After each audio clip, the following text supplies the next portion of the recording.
The morning sun stretched long shadows across the calm waters of Tawi anchorage on June 13th, 1944. It was a moment of deceptive peace before one of the most decisive naval clashes of the Pacific War. Amid the anchored giants of the Imperial Japanese Navy stood the carrier Shokaku, a proud symbol of Japan's naval engineering and ambition.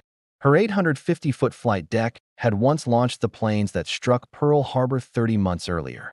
Now, she was preparing for her final voyage, though none of the 1,663 men aboard could foresee the submarine waiting to end her story.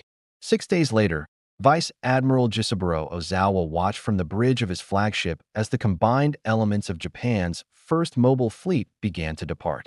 It was a breathtaking sight. 3 fleet carriers, Shokaku, her sister ship Zuikaku, and the new Taiho, escorted by heavy cruisers Atago, Takao, Maya, and Chokai, with 13 destroyers forming a protective ring. This was the last great concentration of Japanese carrier power in the Pacific, remnants of a navy that had once ruled the ocean from Hawaii to the Indian Ocean. Their departure from Tawi was not just another sortie.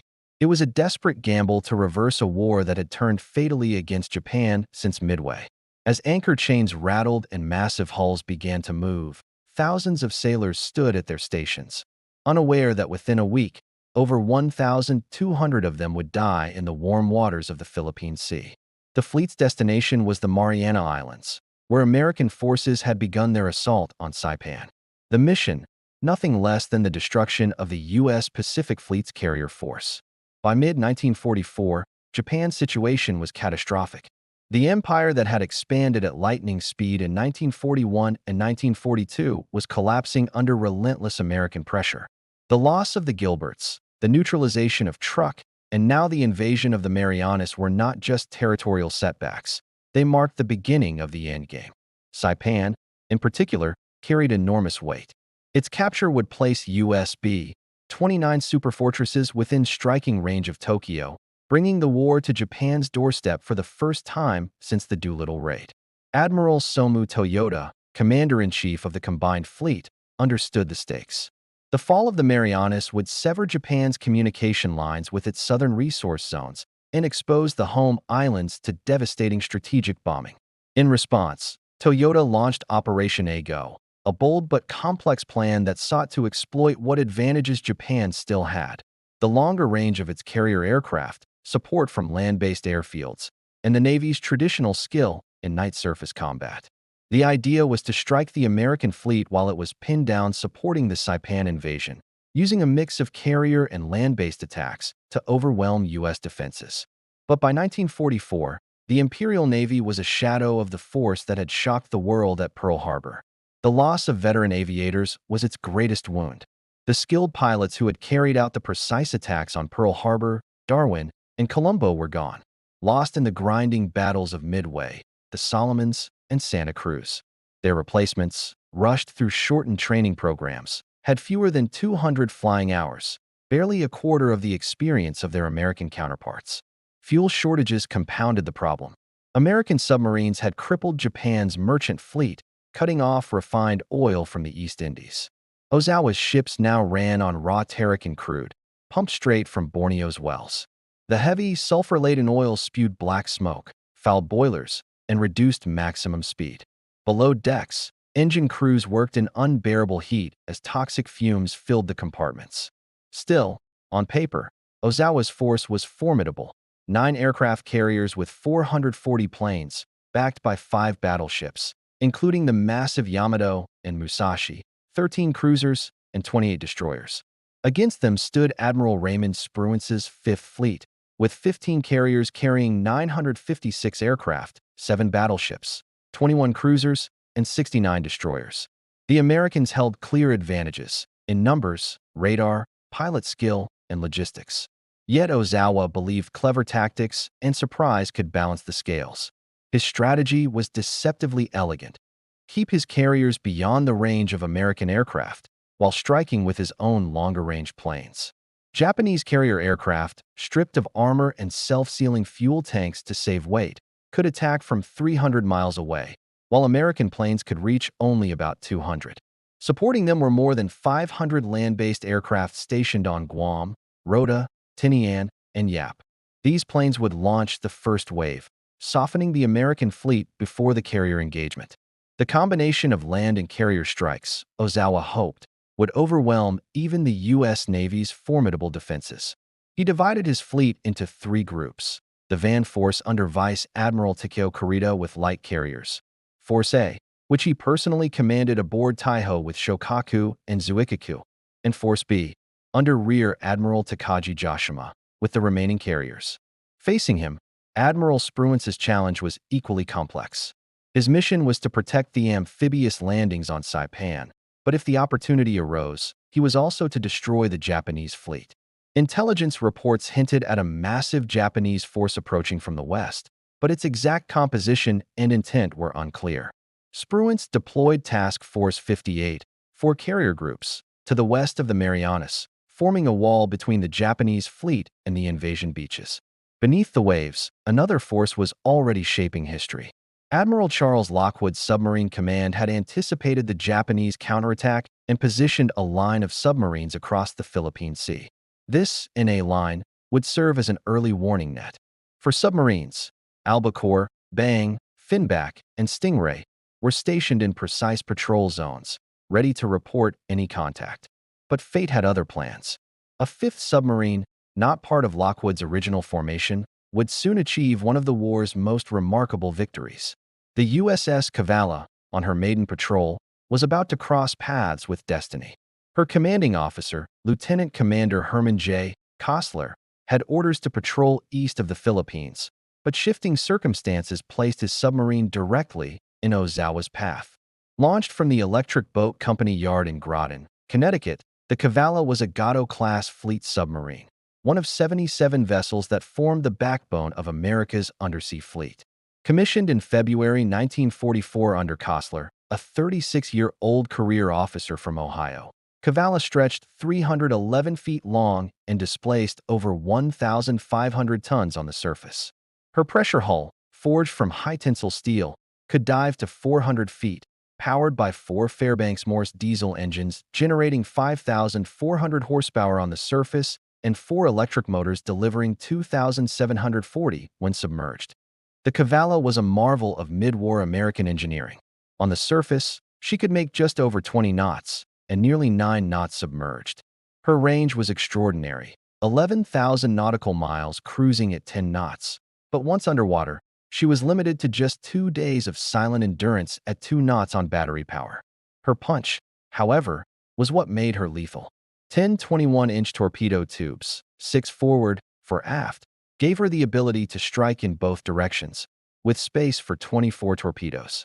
Most were the improved Mark 14 and Mark 18 models, each 20 feet long, weighing over 3,000 pounds, and armed with a 643-pound Torpex warhead, enough to cripple even the most heavily armored warships. By 1944, the notorious reliability problems that had plagued American torpedoes early in the war, the faulty magnetic exploders and depth errors, had been mostly corrected. The Cavalla's torpedoes were now among the most dependable weapons in the U.S. Navy's arsenal. Her secondary armament included a 5-inch deck gun with 200 rounds and twin .50 caliber machine guns for anti-aircraft defense. A crew of 72 officers and enlisted men operated this complex machine, men who had spent 3 months in intensive training before embarking on their first war patrol. Life aboard a submarine was unlike anything else in the Navy. Officers and enlisted men lived shoulder to shoulder in confined spaces, bound by a level of interdependence found nowhere else at sea. Every sailor, from Commander Kossler down to the newest recruit, had to qualify on every system aboard. Their lives depended on it. In an emergency, anyone might have to steer, adjust ballast tanks, or fire a torpedo. Technologically, the Cavalla represented the cutting edge of 1944 submarine warfare. Her SJ surface search radar could detect enemy ships up to 12 miles away, while the SD air search radar gave early warning of approaching aircraft. The ST periscope radar, though temperamental, allowed for precise range finding during attack runs. Beneath the surface, her JK sound gear tracked ships by their propeller noise, a primitive form of sonar that would soon evolve into something far more sophisticated. Her most vital brain, though, was the TDC, the Torpedo Data Computer. This electromechanical analog computer continuously calculated firing solutions by integrating target bearing, speed, course, and range with the submarine's own motion. In skilled hands, it could predict exactly where an enemy ship would be seconds later and send a torpedo straight to meet it. The Cavalla's journey into history began on June 4, 1944, as she slipped out of Midway Island on her maiden war patrol. She had arrived at Pearl Harbor in mid-May after a 5,000-mile voyage from Connecticut through the Panama Canal, and from there sailed to Midway for final preparations. During those final days, Kossler and his officers received their patrol briefings, loaded fresh provisions, torpedoes, and ammunition, and carried out last-minute repairs. The crew enjoyed what little liberty they could, though Midway offered few comforts compared to Pearl. Their assigned patrol zone lay east of the Philippines, covering the approaches to the San Bernardino and Surigao Straits, key passages through the archipelago that funneled Japan's vital shipping between the home islands and the resource-rich territories of the Netherlands East Indies. Kossler's orders were simple but critical: intercept enemy shipping, gather intelligence on naval movements, and act as an advance scout for upcoming U.S. operations further east. For the first several days, the patrol was uneventful.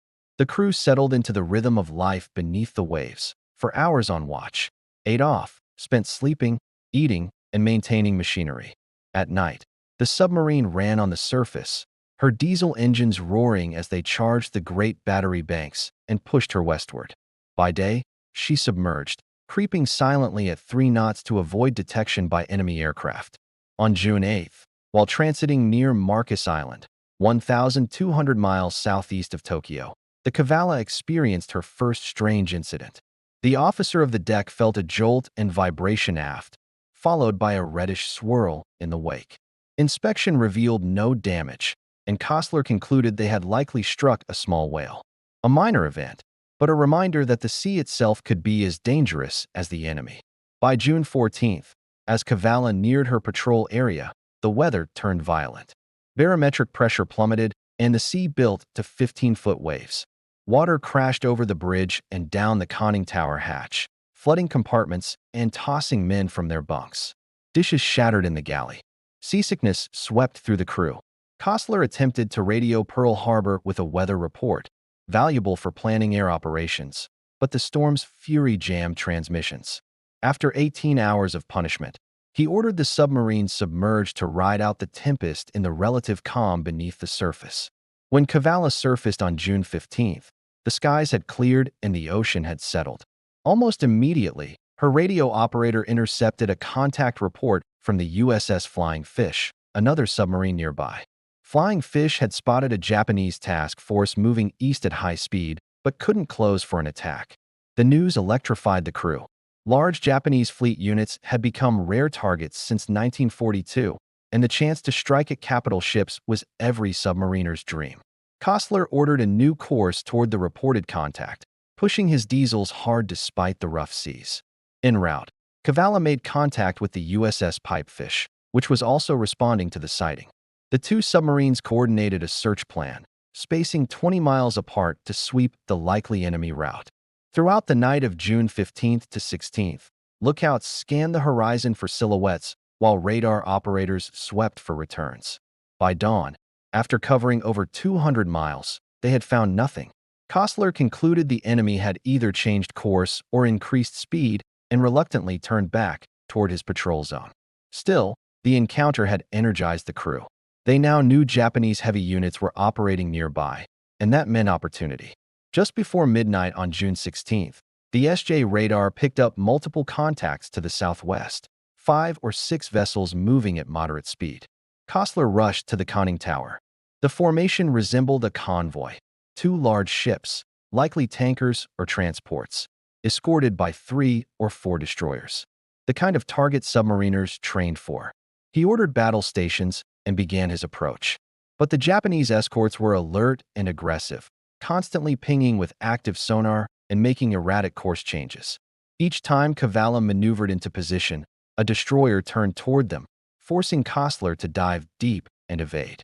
For 3 tense hours the duel continued, cat and mouse in the dark. At one point, a destroyer charged directly toward Cavalla's position. Kossler ordered an emergency dive to 300 feet and rigged for silent running as propeller noises thundered overhead. When the submarine surfaced around 2 a.m. on June 17th, the convoy was gone. Kossler was frustrated but philosophical.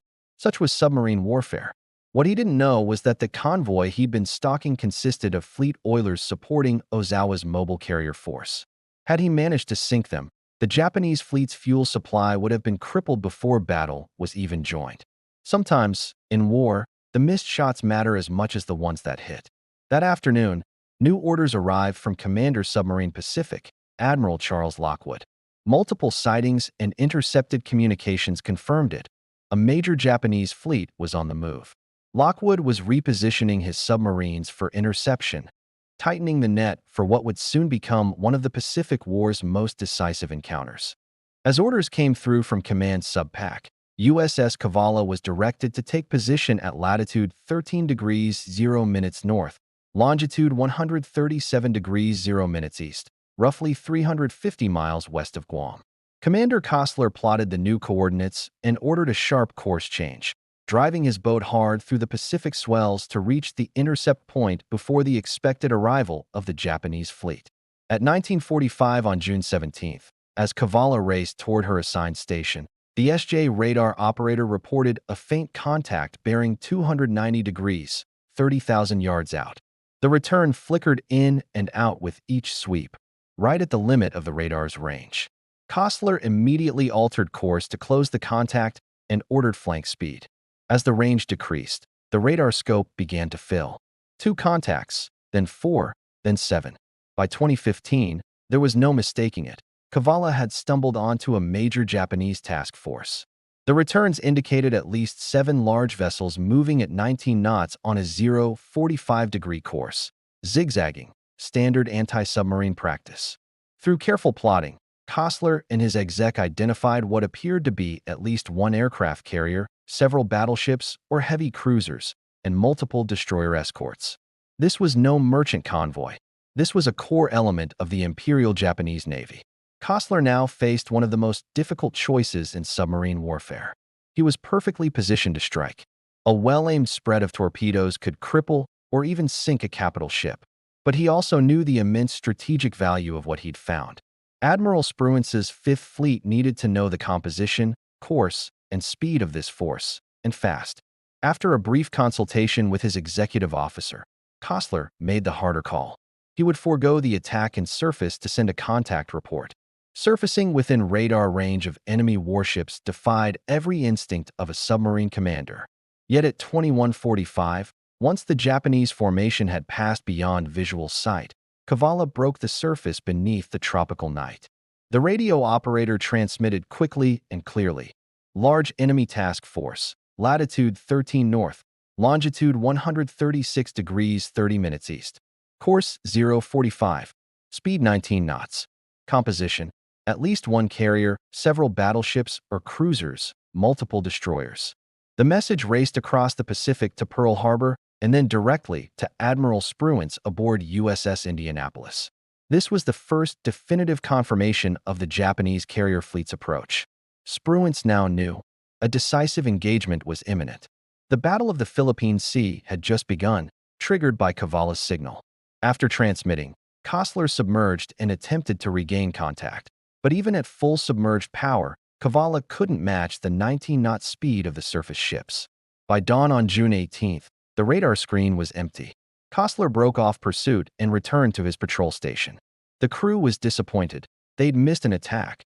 But Kossler reminded them their report had been worth far more than a single sinking.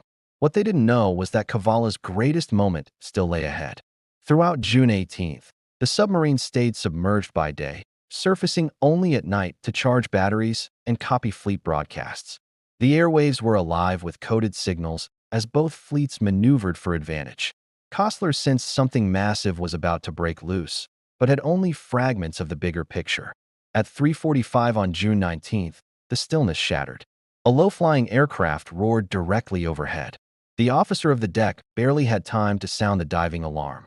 Cavalla crash-dived, plunging steeply as the ballast tanks flooded. The crew braced for bombs. None came. Either the plane hadn't spotted them, or it lacked ordnance.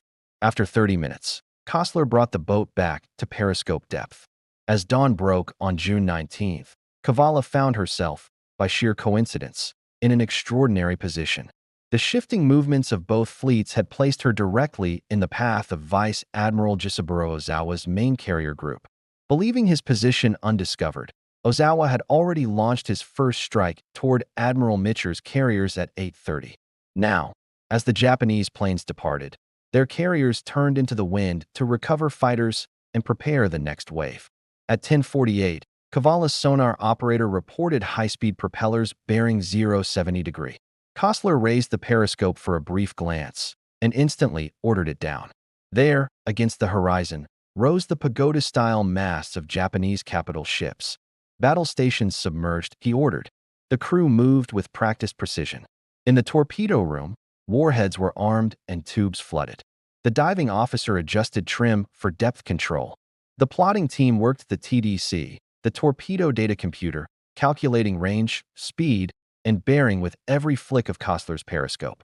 At 10:52, Kossler looked again, and his breath caught. Through the lens, a massive aircraft carrier loomed, accompanied by a cruiser and several destroyers.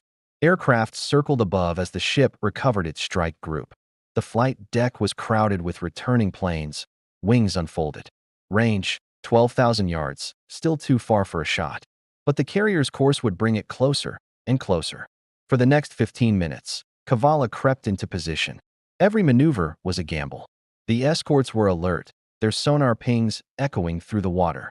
Kossler ordered minimal speed, making only brief periscope observations. The TDC operator updated firing solutions continuously as the sound bearings shifted. Then, identification confirmed. A Shokaku-class carrier, one of Japan's most formidable.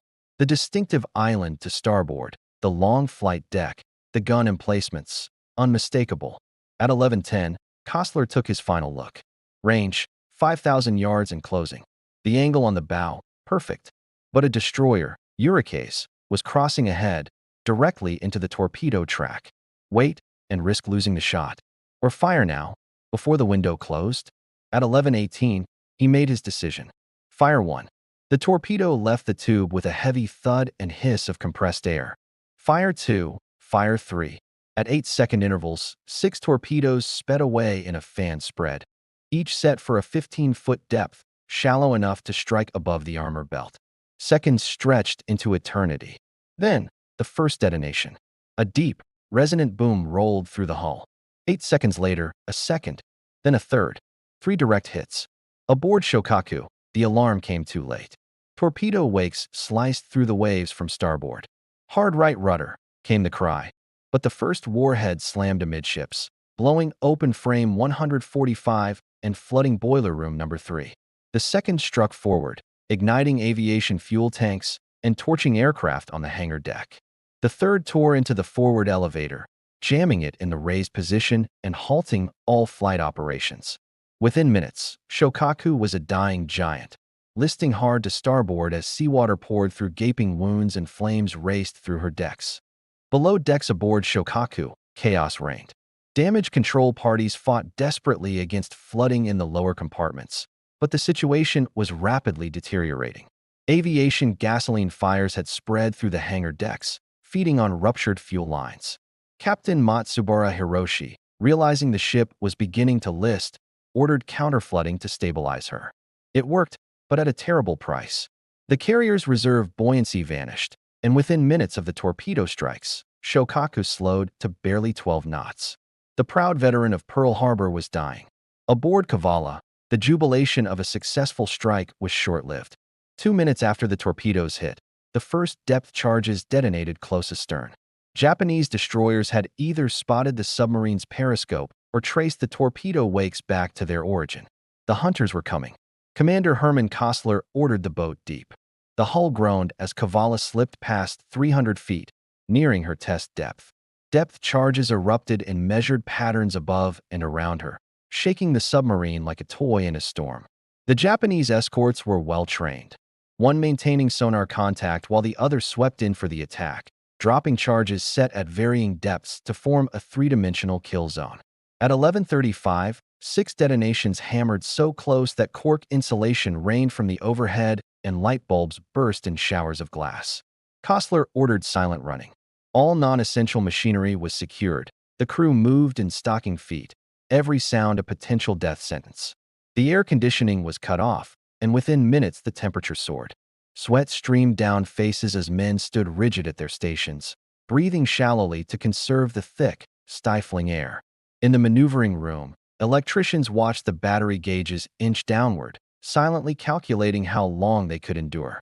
At 11:44, the sonar operator whispered that a destroyer was passing directly overhead. The rhythmic churn of propellers grew louder, then faded. No depth charges followed. Had the enemy lost contact, or were they repositioning for another run? Kossler seized the brief respite to alter course, hoping to slip away while the destroyers regrouped. For 2 more hours, Cavalla fought for survival in a deadly underwater chess match. Kossler changed depth from 250 to 400 feet, threading his boat through shifting thermal layers to mask her position. The depth charging continued sporadically, explosions thudding at irregular intervals. By 1300, sonar reported only 1 destroyer still nearby. The others had likely returned to protect the crippled carrier. Then, at 1332, faint metallic noises drifted through the water, the unmistakable sound of a great ship breaking apart. The operator called them breaking up noises, steel surrendering to the sea. Half an hour later, 4 immense explosions rolled through the depths. These were not depth charges, but something far greater, detonations from Shokaku herself. On the carrier, the situation had turned catastrophic. Damage control efforts had briefly stemmed the flooding, but structural failure was spreading through the hull. The torpedo hits had ruptured not only compartments, but also aviation fuel lines and ventilation ducts. Gasoline vapors, heavier than air, pooled in the ship's lower spaces despite frantic ventilation attempts. At approximately 1,400 hours, the inevitable happened. The vapors found a spark, perhaps a frayed wire, perhaps hot metal from earlier fires. The resulting explosion tore through the carrier's interior, lifting the armored flight deck several feet and hurling aircraft and men alike. Secondary detonations followed as anti-aircraft ammunition ignited in the inferno. Captain Matsubara gave the order to abandon ship at 1410, but many of his men were already trapped below by fire, flooding, or twisted wreckage. Shokaku heeled sharply to starboard, 45 degrees, and increasing. Sailors clung to railings and slid helplessly down the slanting flight deck into the burning sea. Destroyer Urikes and light cruiser Yahagi raced to pick up survivors, tossing life rings and ropes to the men floundering in the oil-slicked water. At 15:01, the once majestic carrier rolled completely onto her side and sank stern first. As she slipped beneath the waves, more explosions thundered from within, boilers rupturing as seawater met red-hot steel. The ship that had launched planes over Pearl Harbor, fought at the Coral Sea, and survived countless battles, was gone. Of Shokaku's 1,663 officers and crew, 1,272 perished. Captain Matsubara went down with his ship. Roughly 570 survivors were hauled from the sea by the escorts. Strategically, the loss was devastating. Together with the destruction of Taiho earlier that same day, Japan had lost 2 of its 3 remaining fleet carriers, along with hundreds of aircraft and the irreplaceable aircrews who flew them. The once formidable Japanese naval air arm was shattered, never again to recover. June 19, 1944, would enter history as the day of the Great Marianas Turkey Shoot. Back aboard Cavalla, oxygen was nearly exhausted. Carbon dioxide levels climbed dangerously, bringing headaches and nausea. At last, Kossler made the decision to surface. Cautiously, Cavalla rose to periscope depth, nothing in sight. The enemy had gone, either rescuing survivors or retreating to regroup. At 1900 hours, after more than 7 suffocating hours submerged, Cavalla broke the surface into the tropical dusk. Fresh air poured into the boat. Men staggered topside, gulping it down, splashing seawater on their faces as the diesel engines roared to life. Batteries began their long recharge. The air conditioning hummed back to life, and the suffocating heat eased. Kossler's first act was to report the victory. His message was terse and professional. Attacked Shokaku-class carrier. 3 hits observed. Heavy explosions heard after going deep. Believed target sunk. At Pearl Harbor, Admiral Lockwood read the dispatch and personally sent the reply. Well done, Cavalla. Achievement beyond expectations. The submarine continued her patrol for 6 more weeks, though nothing would equal the drama of that June day. On July 1st, Cavalla entered the newly captured port of Saipan to refuel. The harbor was packed with ships. The island still smoked from battle. Officers from Admirals Spruance and Turner's staffs came aboard to congratulate the crew. Only then did the full significance of their victory become clear. The Battle of the Philippine Sea had cost Japan 3 carriers, over 600 aircraft, and the cream of its remaining pilots. The Imperial Navy's offensive power was broken forever. Though the war would rage on for another 14 months, Japan's fate had been sealed in those waters. The sinking of Shokaku was more than the destruction of a warship. It was the closing of a circle. The same carrier that had struck Pearl Harbor was now sunk by an American submarine. Forged by the nation, she had awakened to war. For historians, it would stand as one of the war's most poignant ironies. For the men of Cavalla, it was the defining moment of their service, a victory that would forever place their boat among the legends of the Pacific Fleet. The exact tonnage of Cavalla's subsequent victories varies across wartime records, but none would eclipse the significance of that single spread of torpedoes fired on June 19, 1944. For his decisive actions that day, Lieutenant Commander Herman Kossler received the Navy Cross, and USS Cavalla was awarded the Presidential Unit Citation for her first patrol, a testament to her crew's courage and discipline under fire. Yet the true magnitude of Cavalla's achievement can only be understood within the broader context of the U.S. submarine campaign against Japan. Comprising less than 2% of the Navy's total personnel, American submarines were responsible for sinking over 55% of all Japanese maritime losses during the war.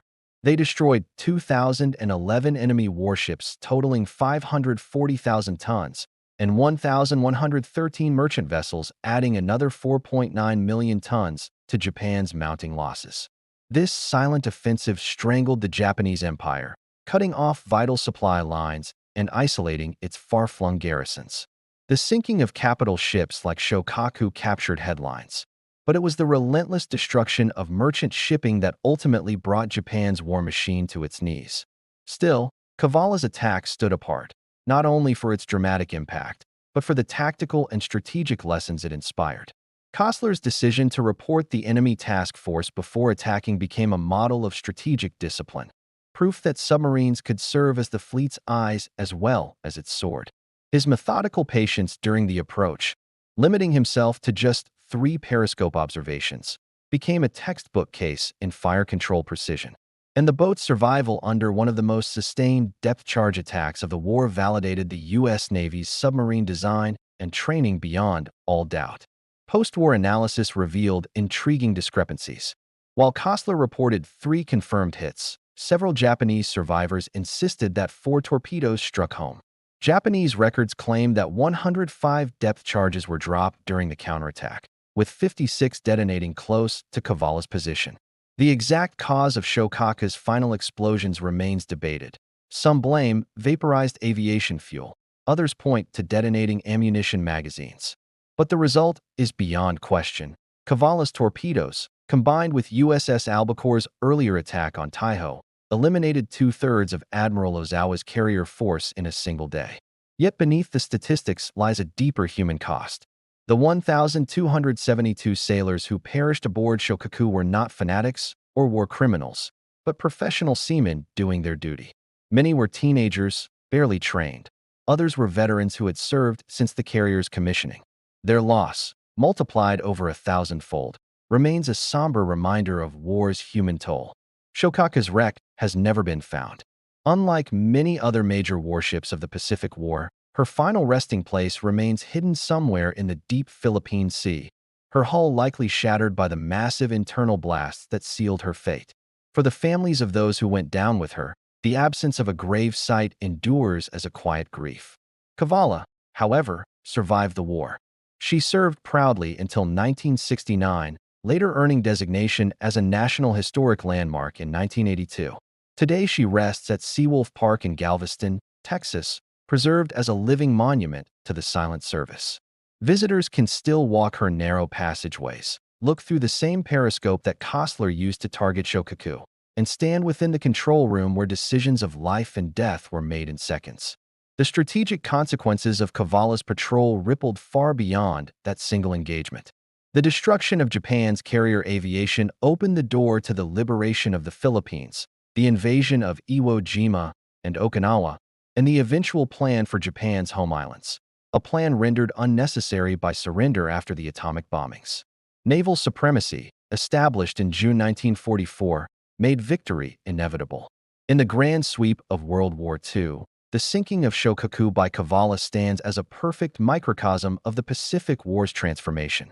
The once invincible Imperial Navy, master of 1941 skies, had been undone by American industry, technology, and the resolve of sailors who refused to yield. The hunter had become the hunted. By sunset on June 19, 1944, two of Japan's three fleet carriers lay beneath the Pacific and hundreds of aircraft were gone, a death blow to Japan's naval air power. Among the countless warriors who shaped that day's outcome, the 72 men aboard USS Cavalla had proven an eternal truth of naval warfare, that a single submarine, in the right place, with the right crew, could change the course of history.